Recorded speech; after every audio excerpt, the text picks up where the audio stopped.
They said they were protecting the soul of America. They said it was for the good of the people.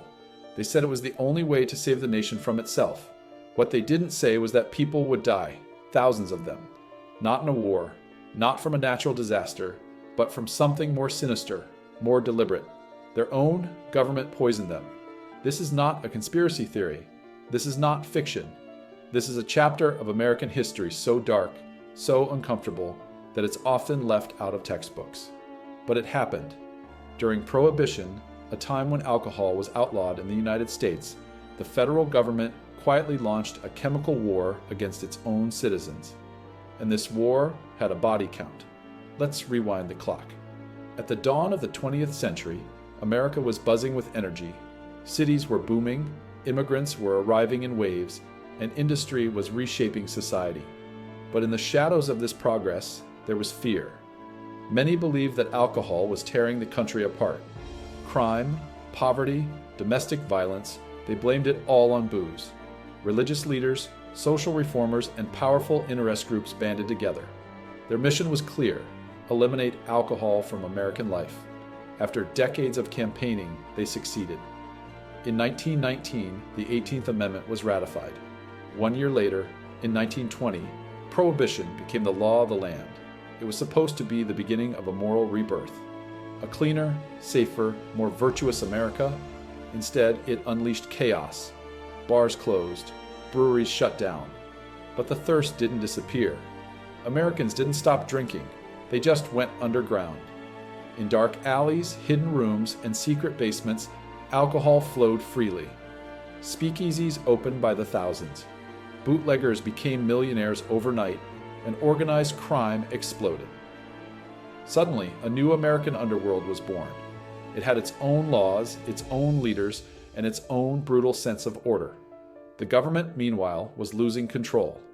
Frustrated by the public's defiance, the U.S. government turned to desperate measures. It couldn't stop people from drinking, but maybe it could stop them from wanting to drink. That's when the poisoning began. You see, alcohol was still being legally produced, just not for drinking. It was used in industrial processes, in factories, in cleaning supplies, fuels, and more. Bootleggers quickly figured out how to steal or purchase this industrial alcohol and renatured it into drinkable liquor. The government took notice, and it responded with force. In 1926, the U.S. Treasury Department ordered manufacturers to add highly toxic chemicals, like methyl alcohol, wood alcohol, to industrial alcohol supplies. The goal? Make the alcohol so dangerous that bootleggers couldn't purify it and people wouldn't dare drink it. This wasn't just about bad taste or illness. Methyl alcohol can cause permanent blindness, brain damage, and death. And yet, under official policy, it was poured by the ton into products bootleggers were known to target. The result was horrifying. People started dying. Fast. In New York City alone, 400 people were killed by poisoned alcohol in 1926. The next year, that number rose to over 700. Across the country, the death toll mounted. Emergency rooms filled with victims suffering seizures, paralysis, and hallucinations. Some collapsed into comas, others dropped dead in the street. By the end of Prohibition, an estimated 10,000 people had died from government-poisoned alcohol. And here's the chilling part. The government knew it was happening. Officials were aware that people were dying from the poisoned alcohol. They knew the chemical additives weren't deterring consumption. But instead of pulling back, they doubled down. Their logic was cold. These people were criminals. They were breaking the law. They knew the risks. If they drank poison, that was their choice. But that wasn't the whole truth. Most Americans didn't know what they were drinking. They trusted their local bootleggers. They believed the alcohol had been cleaned or filtered. In reality, many bootleggers didn't have the tools or knowledge to remove the toxins. So the poison stayed in the bottle and went straight into people's bodies. Doctors were appalled. Hospital staff were overwhelmed. Families were shattered. Dr. Charles Norris, New York's chief medical examiner, became one of the few public voices condemning the government's actions. He called the program Murder by Public Policy. Working with toxicologist Alexander Gettler, he tested the bodies of the dead and traced the poisons back to the federally mandated denaturing formulas. They published reports. They went to the press. They begged for change. But Washington didn't budge. The media at first was cautious. After all, this was a federal program. But as the death toll rose, public opinion began to shift. People demanded to know, why was the government turning alcohol into a weapon? The answer was ideology. The temperance movement believed that death was a fair price for breaking the law. The message was clear. If you drink, you risk dying. And if you die, it's your own fault. It was moral warfare, and it didn't stop the drinking. It just turned the act into Russian roulette. Meanwhile, organized crime thrived. Figures like Al Capone turned prohibition into a goldmine. They bribed officials, killed rivals, and ran massive operations that the government was powerless to stop. Ironically, the very law meant to clean up America had made it more corrupt than ever.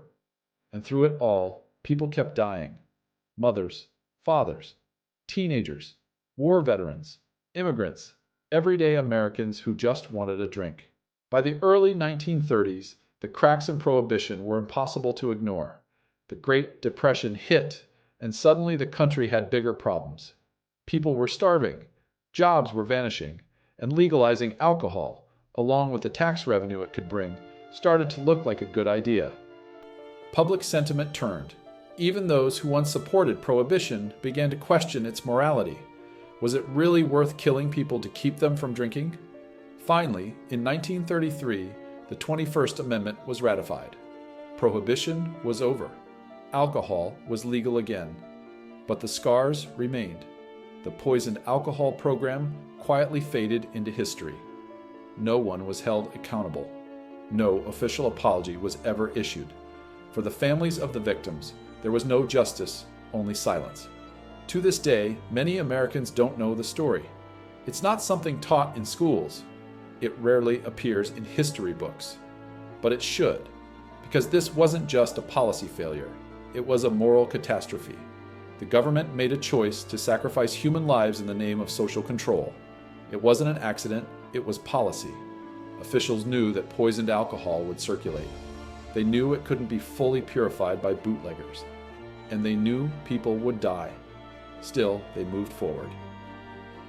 In the eyes of Prohibition's most ardent supporters, death was simply the cost of disobedience. They chose punishment over compassion, fear over education, and secrecy over transparency. Prohibition may have ended in 1933, but the lessons it left behind are timeless.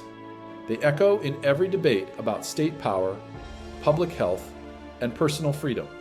Because when governments begin to harm the very people they're meant to protect, when ideology outweighs empathy, then liberty isn't the only thing that dies.